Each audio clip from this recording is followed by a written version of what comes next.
یوه تیاره شپه وه، سپوږمۍ نه وه، باران ورو ورو ورېده او ساړه دومره ډېر و چې سړي ته به د زړګي نه ساه وتله. یو غریب زاړه جامې اغوستی پخو لوس سړی د ښار نه کلي ته روان. د هغه لاس کې یوه کوچنۍ بوجۍ وه، پکې دوه وچې ډوډۍ، یو زوړ کران او یو لرغونی تسبیح پروت. نوم یې عبدالسلام و، خو خلک ورته یوازې ملنګ ویل. شپه نیمه شوې وه او هغه له ساړه تندې او ستړیا ستړی شوی و. ناڅاپه یې د لارې پر غاړه یو زوړ جومات ولید. دروازې ته ورغی، دروازه یې ورو خلاصه کړه.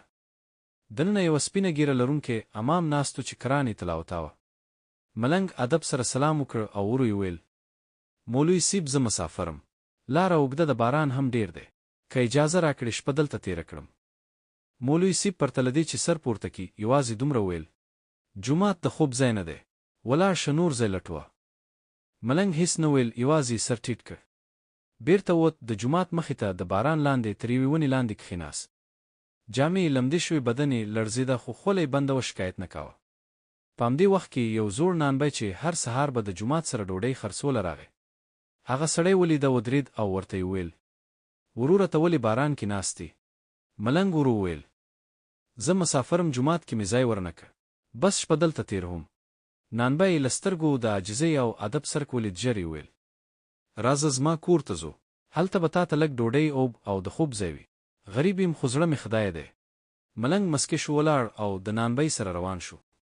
کور ته چې ورسېدل، نانبی ورته یوه وچه ډوډۍ، یو پیاله شیدې او یوه کږه کمبله ورکړه.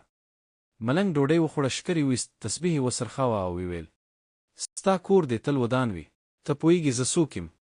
نانبی ورته حیران شو. نه والله، خو ته ډېر عاجز انسان یې. ملنګ ورته ورو ویل: زه حضرت خضر یم، الله پاک دې زما د لارې ازمایښت درکړه او ته بریالی شوې.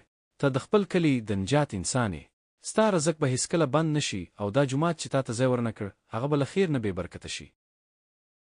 ابر په ژوند کې که څوک کوچنی ښکاري مه یې سپور وي، کیدای شي الله ستاسو امتحان در سره کوي.